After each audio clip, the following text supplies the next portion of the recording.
Good morning, Americans. My name is Jeff Santos. Welcome to the Jeff Santos Show. We are here every Sunday morning at 10 a.m. from 10 a.m. Eastern Time. That's 7 a.m. Pacific. Repeated again at 1 o'clock Eastern and 10 a.m. Pacific Time. We have a great program today. We're going to be talking to Congressman Ro Khanna of the great state of California, representing the 17th Congressional District, San Jose and the surrounding suburbs. We'll get into a lot of issues, including Amazon.com now. Increasingly, after a lot of pressure from people like Mr. Khanna and Bernie Sanders and others, $15 minimum wage for his employees in the U.S. What's the case around the world? We'll also get into the issue of voter suppression. And Greg Palast, investigative reporter, will join us as well.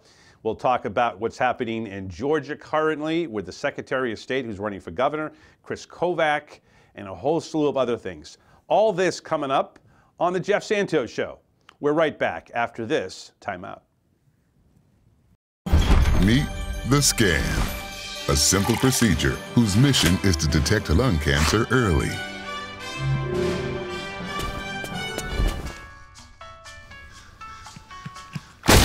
I'm here to save you. But I feel fine. That's great, but you may still be at high risk for lung cancer. Oh man, that's a new fence. If you smoke, early detection could save your life. Learn more at savedbythescan.org. Welcome back. It is a Jeff Santos Show that you're tuned into. Our first guest today is a good friend of the program, both on radio and television. It's first appearance with us on Free Speech TV.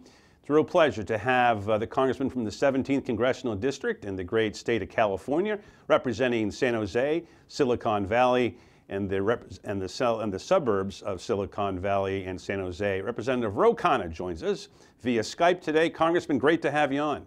Great to be on.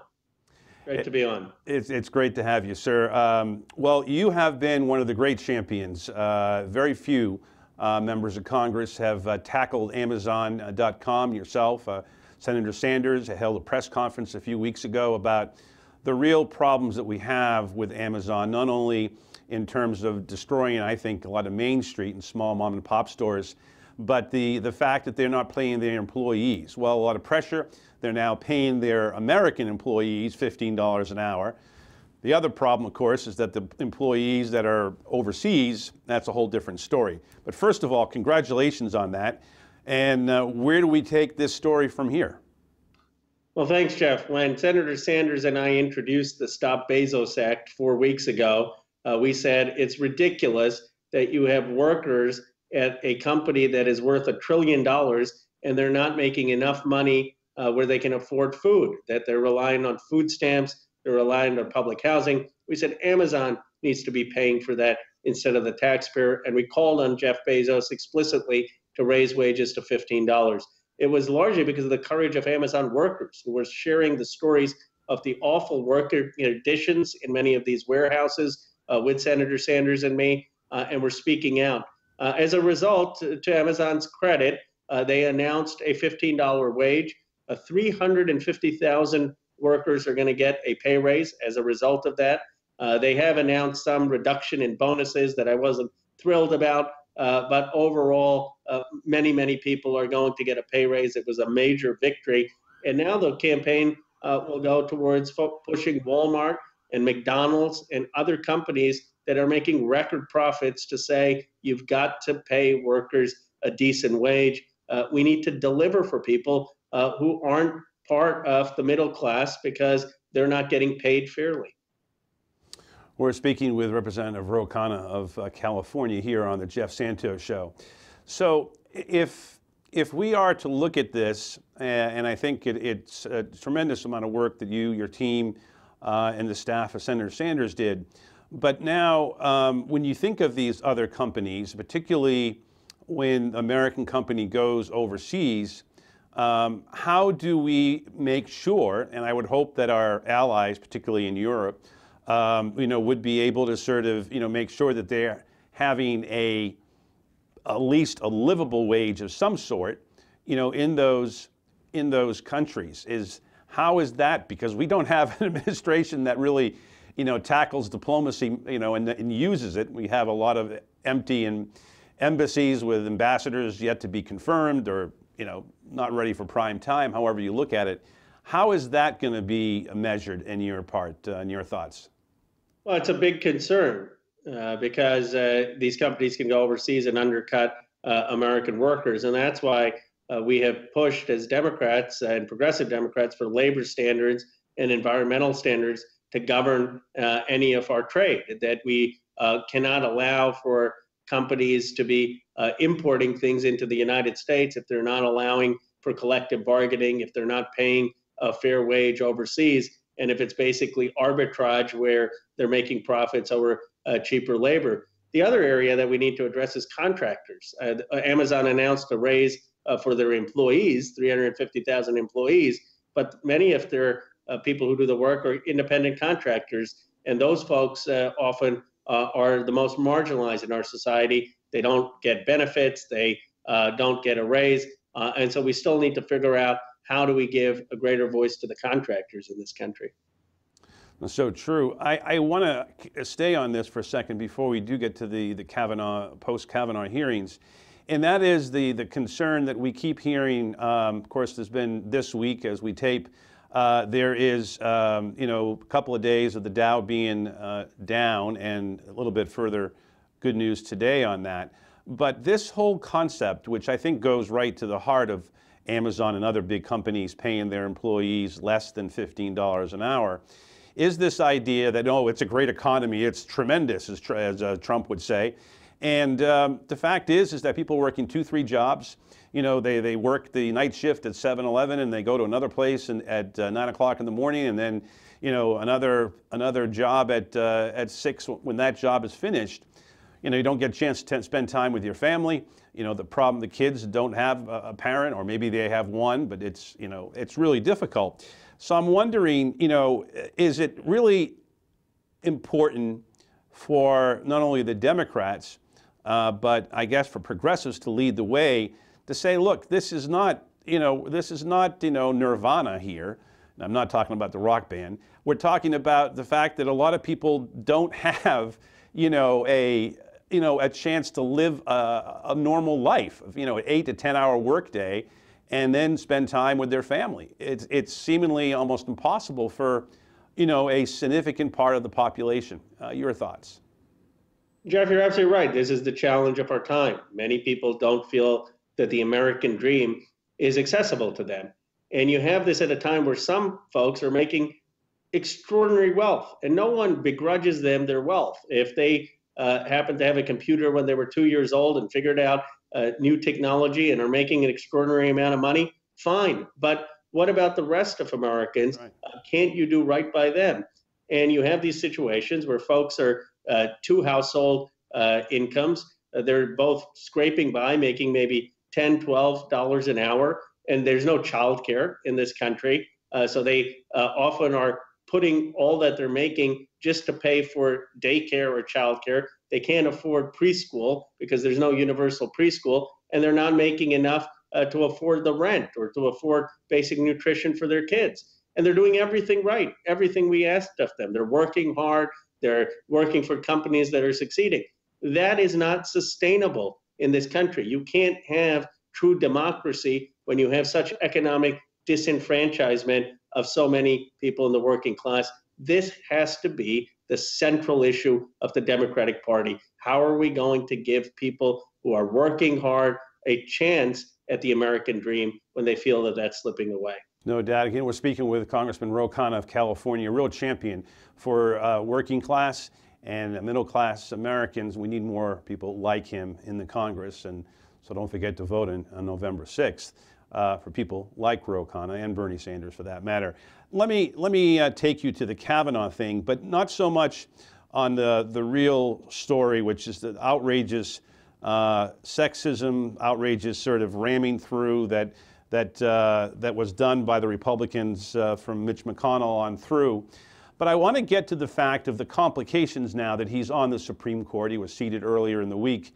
And I want to talk about it from, again, continuing on the labor side, that this is an individual who has been anti-union. This is an individual that will probably uphold the Janus decision if there's another one that comes along like it. We have for working people. And a lot of the people who Republicans, try to basically get on their side, white working class men without, say, a college degree, they're going to be hurt by this court, particularly now that they are in the majority at 5-4.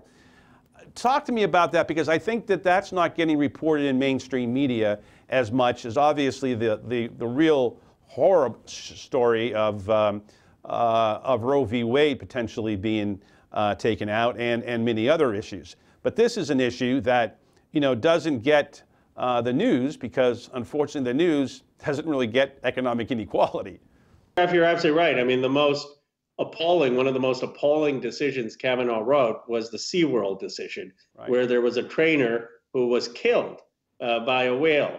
And Kavanaugh writes that the employee assumed the risk and that SeaWorld has no liability for worker protections. You can think how he would extend that to violence in the workplace when nurses are getting assaulted, right, and need protections, when workers on the assembly line or in construction need protection. So he is someone who's going to erode worker protections and hurt many of the people who voted for Donald Trump. So people say, well, how is Donald Trump still enjoying the support for folks?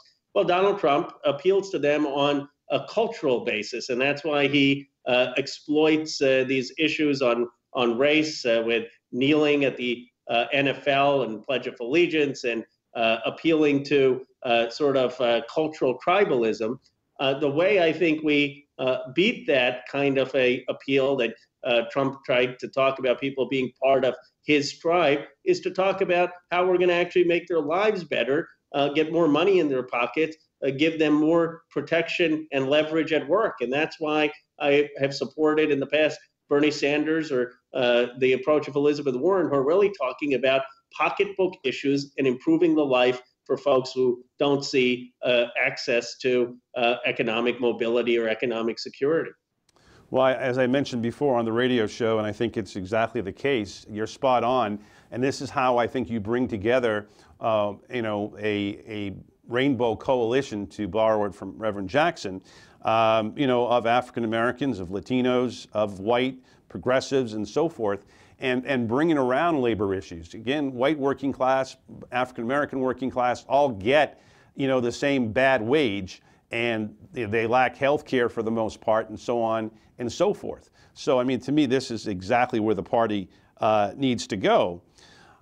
I wonder if the fact now that we have, just a few weeks left before the midterms, do you sense that health care will return to the top issue for the midterms for members of Congress and those running in the Senate as well? And will you be out there, advising some of these candidates to not be afraid of running on Medicare for all? We have too many, in my view, that are on one hand saying they're for Medicare for all, but Obamacare is okay, and some of them will even take money from the top 4 or 5 health insurance companies at the same time they sign on. I'm just wondering, because I think that the more forceful Democrats are in contrasting themselves on that issue, because Republicans want no part of it, I think it's a win-win. Your thoughts? Completely agree with you, Jeff. And fortunately, 50% of Democratic nominees are actually running on Medicare for all, but the other 50% are not. And when you hear some of those candidates, I don't want to name them by name, they say, oh, we want to shore up the Affordable Care Act. Well, that doesn't work, because most people out there feel that the premiums are still too high. Exactly. And that they're not getting insurance from the day they're born. And so when you are on the defensive, when the Republicans are attacking, saying premiums are too high, you don't have good health care, and we're saying we're going to shore up the Affordable Care Act, there's a disconnect. If we say, Democrats believe you should have health care from the day you're born, everyone should have Medicare, that's going to reduce the costs for small businesses. That's going to make us more competitive, because we're spending 17% of our GDP on health care, far more than China, far more than Great Britain. We have a plan that's going to help families, that's going to help small businesses, that's going to help our country. Then we're leading with a vision. We're leading with strength, and we're not on the defensive. So I think Medicare for all is not just morally right, economically right, it's actually good politics in this environment.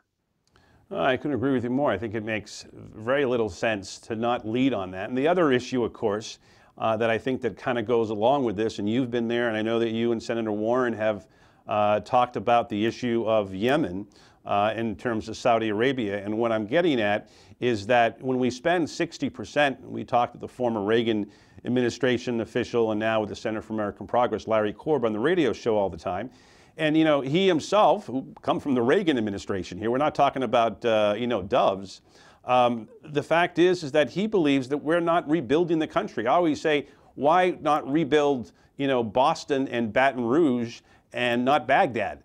And I think that we need to think about the money that is being put into the military industrial complex, if you want to call it that, or just a lot of corporations that are making a ton.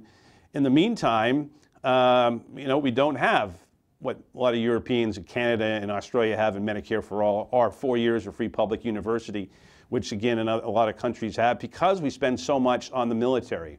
Your thoughts there, and maybe how that can be part of the discussion as we go into a presidential cycle when some of these issues get more attention. Well, Jeff, you're absolutely right. Let me tell you who's not doing that is China. I mean, they're building their infrastructure. And if we want to lead the 21st century, we need to look at what are the investments that are actually going to allow America to lead. Those are things such as having universal broadband, so every person in this country can have access to the high-speed internet. It's investing in our land-grant institutions and our community colleges so that every American can be educated for the jobs of the 21st century. It's making sure we have high-speed rail and better airports and better bridges and more access to getting around this country so we can take advantage of the talent of every American. Those are the investments that are not just going to allow more people to have a shot at the middle class. It's actually what's going to allow us to compete.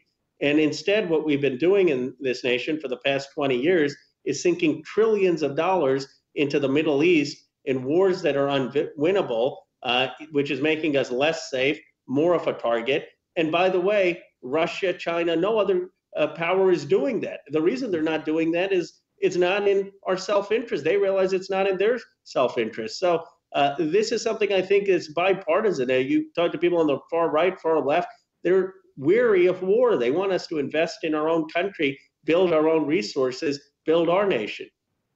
Well, it's so true, and I think Robert Rice said that the elements, the wings of both the progressive Democratic and the conservative Republican Party may need to lead the way here. I hear people from Pat Buchanan and others saying it's too many wars, and that gets me to our support of the Saudi Arabian government, which has been reported in many mainstream news outlets these days, that they were ordered to kill Mr. Khashoggi, the Washington Post journalist who's a resident of the United States, not a citizen, who went in, I think, to get a marriage license or some official documents from the Saudi embassy in Istanbul, Turkey, and hasn't come out and is presumed killed at this point. What should we do? Because to me, this is not only a foreign policy question, it's also a moral question. When we hear Donald Trump saying we don't want to stop our dollar flow for the $110 billion investment that is potentially coming from Saudi Arabia, I'm wondering, what do we really stand for? Jeff, you're absolutely right. First of all, $110 billion is not something that we need in the context of a $20 trillion economy. So, and let's just be clear what that $110 billion is. We've got Lockheed Martin and Raytheon bombs in Yemen that have killed young children and women.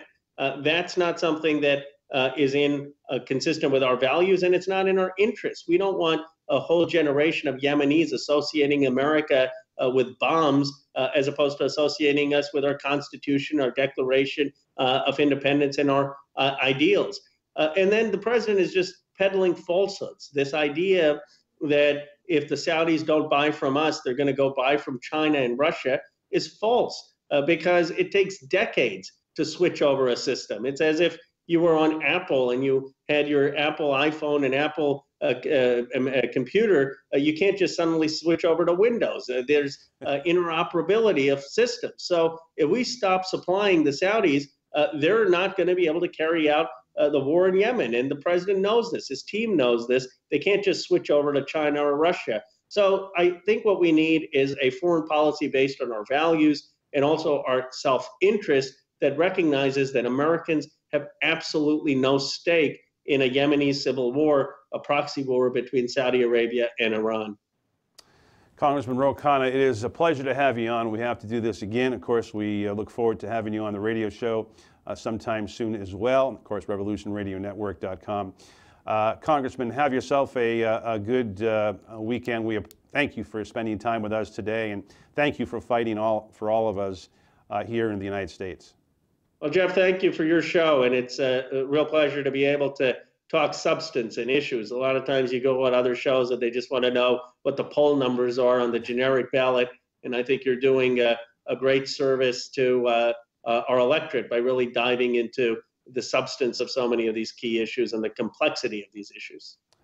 Thank you, Congressman. We look forward to doing it again, and I thank you for those kind words.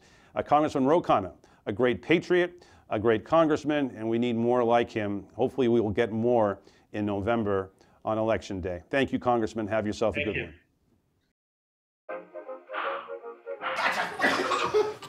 I surrender, I surrender. All right, pal. Hey, Dad, do we have a gun? What's that? Do we have a gun? Why do you ask that, kiddo? Can I play with it?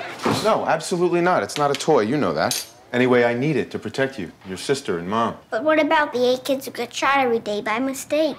Where'd you hear that? Where do you keep it? It's hidden. I bet it's on the top shelf of the closet, under your sweatshirts. Is it loaded? Remember when I found my Christmas gift? You always told me to be curious. No, that's not what I meant. And when it's just me and Mom, I could use the gun to protect her. No, Justin, I promise. I'm always here for you.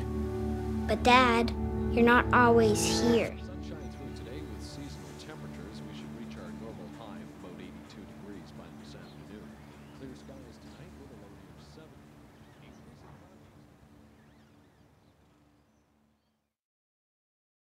Don't let me show you, although it might be all I take. Show me love, show me love, show me love. I got a crick in my neck, limp in my step, cramping in my muscles every time I try to flex. I don't know what to get on. It's very sad when all that I can do was remember you. You know I usually say no, but if you throw me love, I'll throw you some more.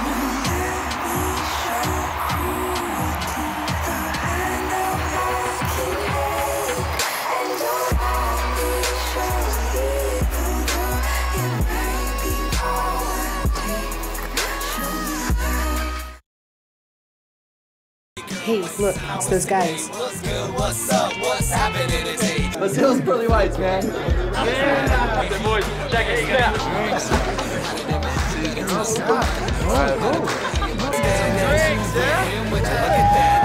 Stand up, do my terrorists, go compare us. Go!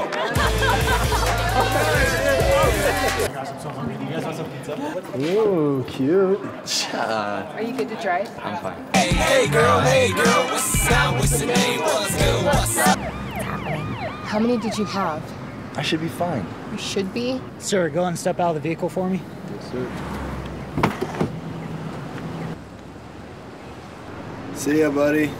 Today, Sean's got a hearing. We'll see how it goes. Good luck. So turns out, buzz driving and drunk driving, they're the same thing, and it costs around $10,000. So not worth it. Welcome back. You're watching and viewing Free Speech TV, the Jeff Santos Show. We're here every Sunday morning at 10 a.m. Eastern, 7 a.m. Pacific time, repeated again at 1 p.m. Eastern and 10 Pacific in the morning. Greg Palast is the author of several New York Times bestsellers, including The Best Democracy Money Can Buy and Armed Madhouse. You know Palast through his investigative reports for BBC Television, The Guardian, Democracy Now!, and Rolling Stone.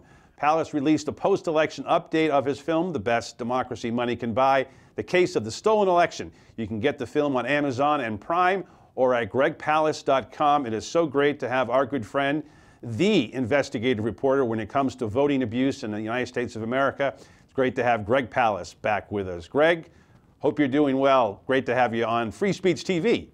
Glad to be on. I'm glad you're on Free Speech TV.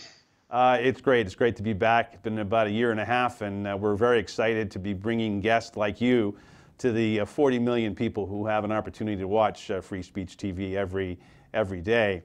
So I want to start with, unfortunately, there are more and more predictions that you made on our radio show at Jeff Santos' show, revolutionradionetwork.com, every Monday through Friday, 6 to 8 p.m.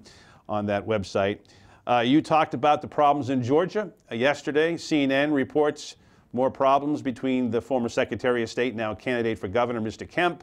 Ms. Abrams is asking him, the Democratic nominee for governor, to step aside from the Secretary of State job because there are more and more voter suppression. We see in Texas, which you also warned us about on radio, where an individual for Mr. Siegel, who was running for Congress, I believe, in the Austin, Houston area, apparently was asked by officials at the Department of Voters in Texas that, you know, what was he, who was he voting for, what party, which really freaked him out. It would freak me out too. So it keeps going on and on. Plus, your friend Mr. Kovac is obviously always in the news. So give us an update. I guess we'll start with Georgia first. What should we anticipate 3 weeks away from an election? The smell of mendacity. I just came back from Georgia, and I have to tell you, well, first thing is, one thing I came out with is a list of 591,000 Georgians that were purged last year from the voter rolls. They have received no notice. So I'm giving you notice now in Georgia, Illinois, Indiana, Nevada, and other states. I've got through several lawsuits I've been filing, federal lawsuits I've been filing in coordination with the Reverend Jesse Jackson. I've obtained the names and the addresses of all the purge voters from these states and others, including the over 500,000 in Georgia. And what we found is that most of these people were purged because they supposedly moved. We checked not only with the post office, but with the top address confirmation experts in America. You know, the people that work for those catalog companies don't want to send them to houses to people who don't exist anymore or moved away. They said 93% of the people that Brian Kemp said have moved haven't. Who is removed? I went to Georgia. I went to the neighborhoods. I met the people, talked to the people who were removed and purged from the voter rolls. To their shock, by the way, they didn't know it. There's an Afghan American Marine War veteran from the Afghan War, voted for Obama, skipped 14 and 16, and found himself on the purge list. He had wanted to vote this November. We got him back on just in time. And we got about 10,000 voters back on the voter rolls who were wrongly purged.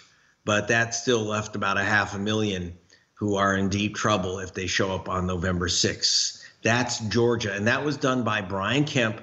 And again, you have the situation where the Secretary of State, the guy in charge of the voting and counting the votes and saying who gets to vote, where you get to vote, he's the guy running for governor. He's the first Secretary of State in Georgia history who's run for governor and not resigned because the conflict is obvious. It smells. In fact, I decided to go. I hunted down Brian Kemp. I followed his campaign bus to a pig roast in Noonan, Georgia, out in rural Georgia. It must have been tasty anyways. Yeah, well, you could smell the pigs roasting, and I didn't know which direction it was coming from, but then the door opened on Kemp's bus. There he was. And I tried to ask him, as a reporter, are you purging black voters from the rolls so you can win this the race for governor? And why do I have to file a federal lawsuit against you, sir, to get the to get the names of the people whose voting rights you've taken away. And his response was to have two Smokies grab me and frog march me off the property. Wow. So, and that's the problem. And it's, may seem like fun and games. The problem is it's not fun and games for the voters of Georgia who were wiped out by Brian Kemp. And he is the spearhead. He and Chris Kobach of Kansas are the spearheads of basically a massive purge, especially of minority and young voters nationwide. We're talking with Greg Palast here on the Jeff Santos Show. We, of course, have talked to Greg on the radio show many times. He is truly a national treasure. If it wasn't for him, we would have not known what happened in the Florida 2000 election between Bush v. Gore. We wouldn't have known what happened in Ohio in 2004, and obviously what happened in 2016. And let me tell you, folks, according to Greg, and he's the guy that would know, it's more than just our friends from Russia that are involved in this. And you can point it right to Mr. Kovac. So let's get to Kansas before we get to another issue in Florida, which you visited before, including in 2000. So the last time we talked, he was in a recount with a more Republican establishment against the incumbent governor in Kansas. He's the Secretary of State in Kansas. What was the end result of that primary? And he was ahead by a couple of hundred votes, I believe, or something, pretty minuscule. What happened there? Yeah, once again. Okay, Chris Kobach of Kansas. If you don't remember that name, just think KKK. Chris Kobach of Kansas, Secretary of State. He's in charge of the vote. And this is the guy who's counting the votes. Okay? And once again, he's Secretary of State running for governor, another conflict situation. And he's running against the incumbent Republican governor. Now, in the end, Kobach was declared himself. Declared himself. I have declared, as Secretary of State, I've declared this guy, Chris Kobach, has won by about 327 votes because he rejected over 1,000 ballots, absentee ballots, that came out of his opponent's areas, absentee ballots, because he questioned their signatures. Now, let me tell you, you question a signature because you think it's a fraudulent ballot. Someone's stolen someone's ballot. If you think that a ballot's been stolen and cast fraudulently, go arrest someone. You don't cancel their ballot. And there's obviously mass fraud in the Republican Party because he canceled 1,000 ballots. He refused to count several thousand provisional ballots. Again, Chris Kobach is the Purgeon General of the United States. He purged the Kansas list, and he's behind purges, including the ones in Georgia. And he purged a lot of Republicans because he got rid of his opponents. This is where the Republicans were going after each other because Kobach didn't want his suburban moderate Republicans, the soccer moms of Kansas City, to vote. So basically, he stole the election from a fellow Republican. I shed no tears for Collier, the sitting governor, because he cheered on Chris Kobach when he was removing black people and Hispanics and students from the voter rolls of Kansas. And then what he found out that when, if you have dinner for the steak with a snake, you're often on the plate. There you go. Collier. I like that. But now Kobach, snake on the plate. Even though it's a Republican state, Chris Kobach is in the fight for his life because so many Republicans were angry that their votes weren't counted in the primary that you have major Republican officials in Kansas endorsing the Democrat. And it is an absolute neck and neck race. Actually, it's a three-way. Three necks are neck and neck and neck. Greg Orman, I won't call him a Bernie Democrat. He's a Bernie independent. And he's also taking a big part of the vote, probably taking equally from the Democrats and Republicans. But so Kobach is very unpopular, even in the Republican Party. But again, he's in charge of counting the votes. It's really close. If he pulls the same shenanigans, he's going to be able to declare himself governor. That's Kansas. Now, I want to get to that because we have also now, because of the way the government is organized, Republicans control pretty much everything, that the Department of Justice, which we understand is going to have a massive turnover after November 6th. They can't go and ask the AG, or they can, but Chris Kobach is in bed with Donald Trump. So there's really no recourse for the Democrat or the independent in Kansas against Kobach, is there? Right. In other words, normally when you have this type of shenanigans going on, especially because it has such a racial tint and an ageist tint, he's removing a lot of students and women. He doesn't like. He's afraid of the women voter, And normally you would go to the Justice Department, but right now that's Jeff Beauregard Sessions, who said he doesn't even believe we need the Voting Rights Act. Sessions, so it's now an Injustice Department. The Civil Rights Division is an uncivil division. So, you basically, the vote thieves have taken over the voting police department. It's like, so, you call up the cops and the mafia answers. There's not. It's the fox guarding the chicken house and everything else that's in the coop as well. Yep. It's just deplorable. And again, we're talking with Greg Pallas, who's done so many great pieces here. I'm wondering if we talked to Representative Barbara Lee, a great member of Congress from the Bay Area in Oakland, California, and she was actually telling me on the radio show, Greg, that she would be in favor of the UN monitoring the elections in the United States. Now, if you think about what I just said, usually we're talking about third world countries. We saw this in where Jimmy Carter would go in places like Iraq. He was originally in South Africa before Mandela took over.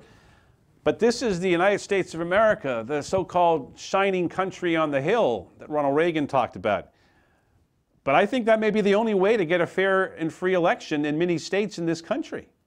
Well, your thoughts?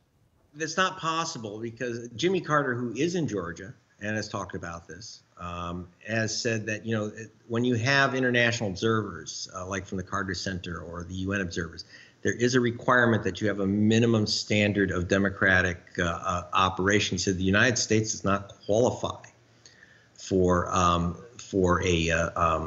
election supervisors because you have to have a minimum level of democracy, and technically we don't, because, for example, this massive purging, so that it doesn't matter what happens on voting day, because before the vote even starts, you have a massive number, millions of people who are legitimate voters who've already been removed from the voter rolls.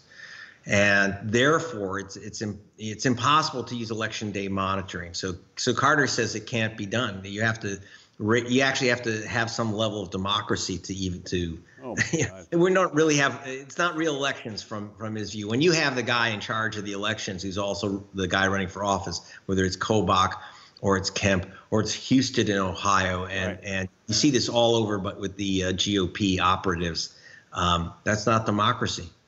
It certainly isn't, and it's disgusting, and the fact that mainstream media is not covering this is also disgusting. Yeah. We've talked about this before. Florida has, I think it's called Amendment 4, which is to let felons vote. What is the status of that right now? And again, I've seen a couple of things on a couple of shows on MSNBC, but not much outside of that. Where is it in your mind, and will that ballot initiative pass? And what will it do for the citizens of Florida? Of course, it won't be effective this year, and they're going to have an African American on the ballot for governor. That's could be a crucial pickup for the Democrats. What do we make of this initiative in Florida? Well, I think it's obviously excellent. I think what most people don't realize is that in 47 states, ex-cons can vote. You serve your time, and that would include usually parole and supervision. If you serve your entire sentence, you can vote. Florida and a couple of other states are the only ones that don't allow ex-cons to vote, that take away your citizenship. That's like what they do in North Korea and what they do in China and Saudi Arabia. But we do it in a few states like Florida, where forever you lose your right as a citizen. So obviously it's ridiculous, it's unfair, and 1 in 5 black men are barred from voting in Florida. So we know what that's about. And in fact, those laws, those anti-felon laws, were written by the Ku Klux Klan. I'm not making that up. They wrote those laws, and they've been eliminated. So one thing that I'd like people to do who are listening is, if you are or know someone who has a record, who served some time, if you've completely served your sentence, including supervision, register. My calculation is that there are 9 million people out there who could register to vote. The Democratic Party doesn't do a damn thing for these people. Like, they don't want to be seen, we don't want to be seen as the party of the criminals. That's not the point. It's the party of the people, we hope. So register to vote. That's the important thing. And so Florida's an anomaly. The other problem we have with Florida is that they don't give a damn if you're actually someone who served time.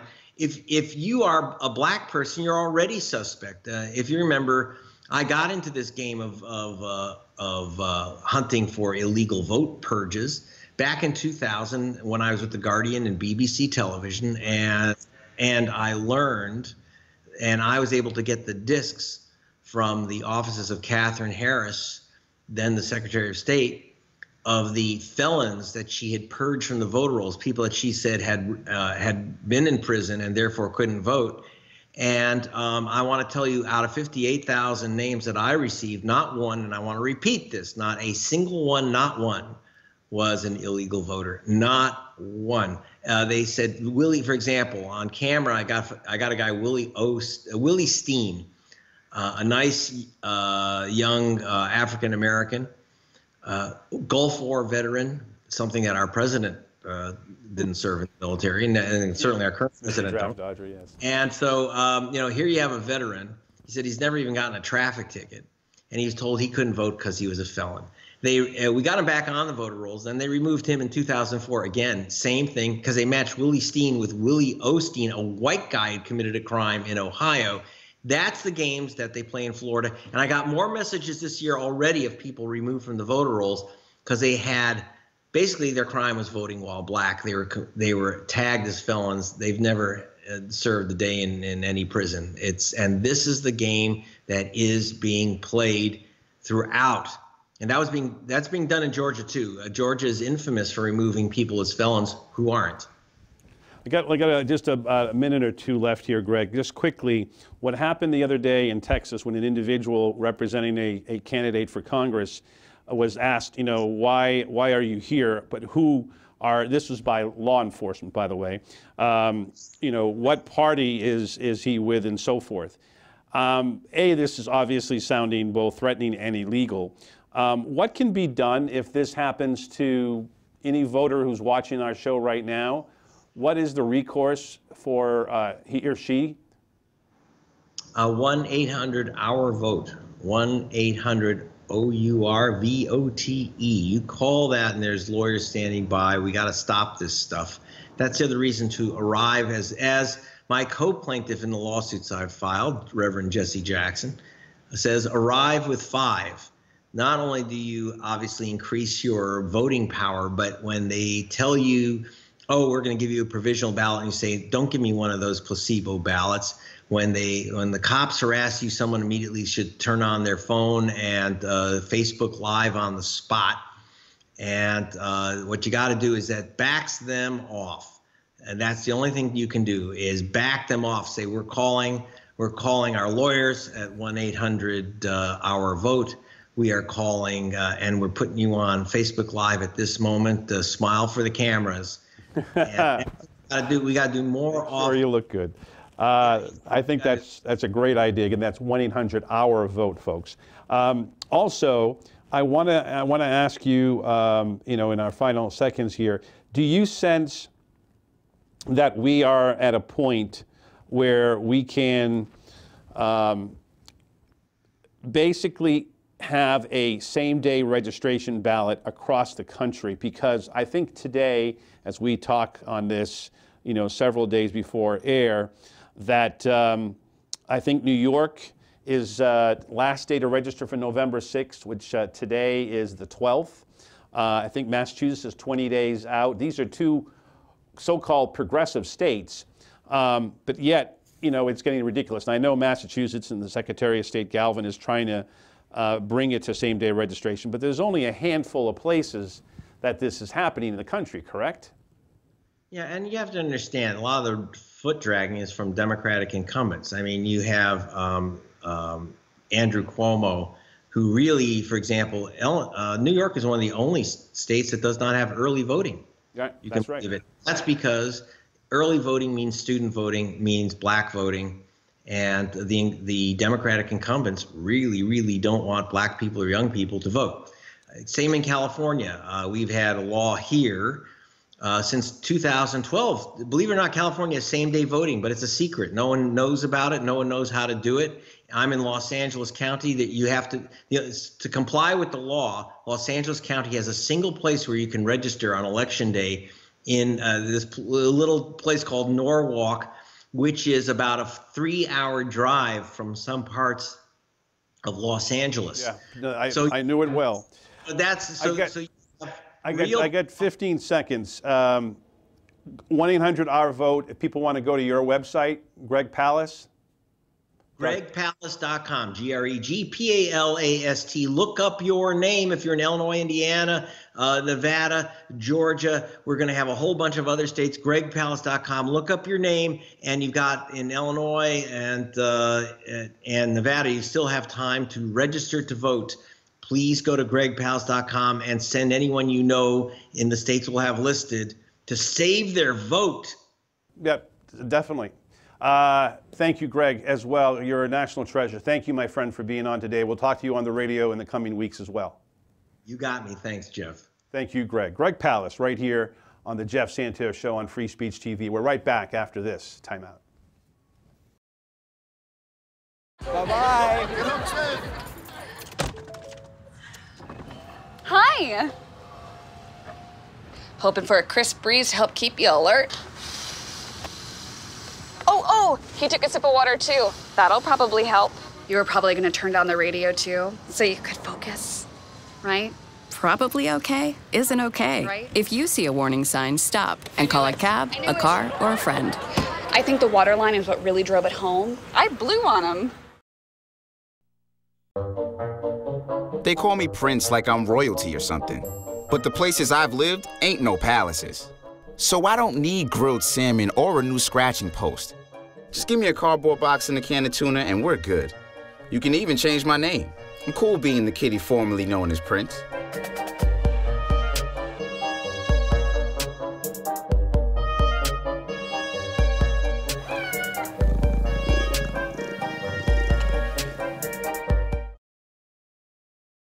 Patriotism. It inspires passionate debate. It's worn like a badge of honor with good reason, because it means love and devotion for one's country. But what really makes up this country of ours? It's the people. To love America is to love all Americans. This year, patriotism shouldn't just be about pride of country. It should be about love. Love beyond age, sexuality, disability, race, religion, and other labels. Because love has no labels.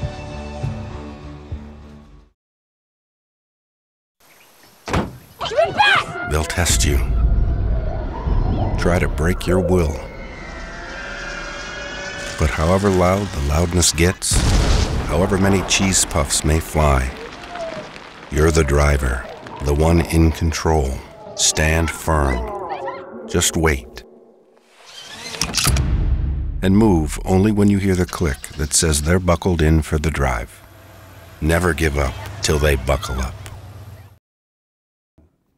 It is our Won't Back Down session, of course, the great Tom Petty tune. But we use it here to promote and to thank the people who are fighting against the establishment, fighting against corporate America.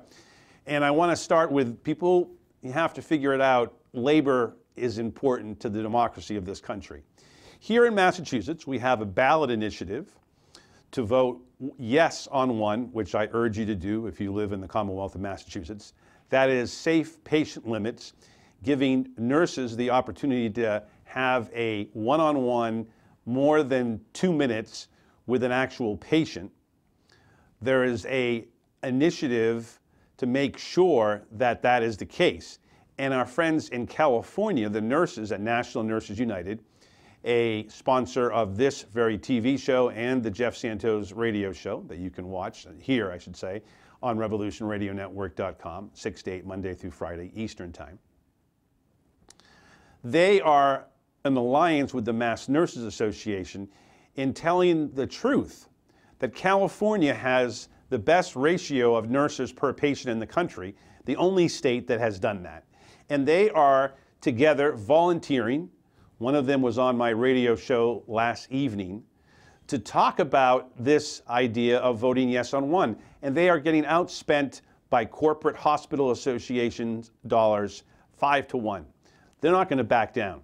Neither are our friends at the Steelworkers, who are sponsors of my radio show and also a part of the TV program as well. Now, they have been locked out for now 16 weeks by corporate public utility giant National Grid, which is a British company, which also has its national American headquarters in New York. And they're telling people from Lowell, Massachusetts, and we have had on Mr. John Bonapane, who's the president of Local 1212, as well as his vice president, Jim Mariolis, on our radio shows and for our Labor Day special here on Free Speech TV. Look, folks, we need to support them. We need to support the average worker, because just think about this. Without labor, you don't have an 8-hour workday. You don't have a 40-hour work week. You don't have overtime, time and a half, vacation, etc. And if you see the decline of unions in this country, I think it's now 11% or something like that, well, consider the fact that unions are a bigger part of Europe. Consider the fact that you have health care for everyone in Europe for the most part. You have 4 years of free public university for the most part. You have strong unions which give you vacation. In Scandinavia, I believe in Sweden, you have the whole month of August off. What do we have here? Maybe 2 weeks if you're a full-time employee.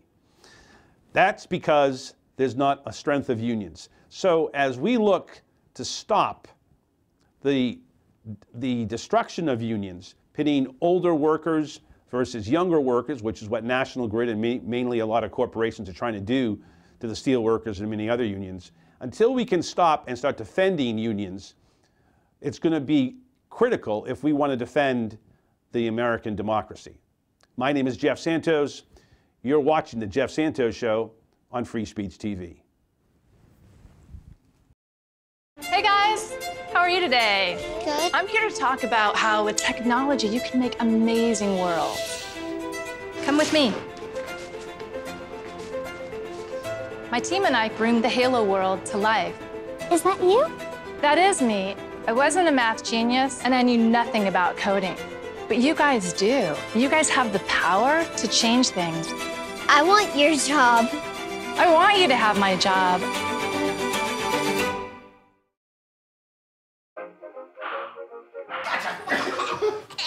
I surrender. All right, pal. Hey, Dad. Do we have a gun? What's up? Do we have a gun? Why do you ask that, kiddo? Can I play with it? No, absolutely not. It's not a toy. You know that. Anyway, I need it to protect you, your sister and Mom. But what about the 8 kids who get shot every day by mistake? Where'd you hear that? Where do you keep it? It's hidden. I bet it's on the top shelf of the closet, under your sweatshirts. Is it loaded? Remember when I found my Christmas gift? You always told me to be curious. No, that's not what I meant. And when it's just me and Mom, I could use the gun to protect her. No, Justin, I promise. I'm always here for you. But Dad, you're not always here. Sunshine through today with seasonal temperatures. We should reach our normal high of about 82 degrees by this afternoon. Clear skies tonight with a low near 70. Don't let me show evil, though it might be all I take. Show me love, show me love, show me love. I got a crick in my neck, limp in my step, cramping in my muscles every time I try to flex them. Better than what I'm scared of. It's very sad, no more love. All that I could do was remember you.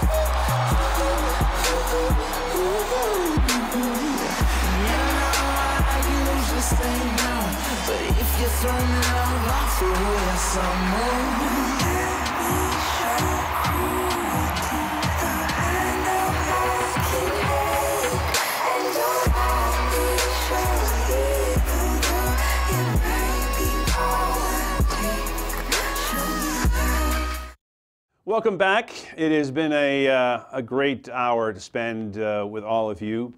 Again, if you are first-time viewers, you can watch the Jeff Santos Show on Sundays at 10 o'clock Eastern, 1 p.m. At Eastern is repeated, and also at 7 o'clock Pacific time and repeated at 10 o'clock Pacific time as well. We thank you for watching. We thank our guests, Greg Palast and Congressman Ro Khanna of California, for their time. All California guests, by the way, today. So we thank the Golden State. My name is Jeff Santos. Thank you for fighting. Keep on fighting. And right now, it's my time to say, I gotta go.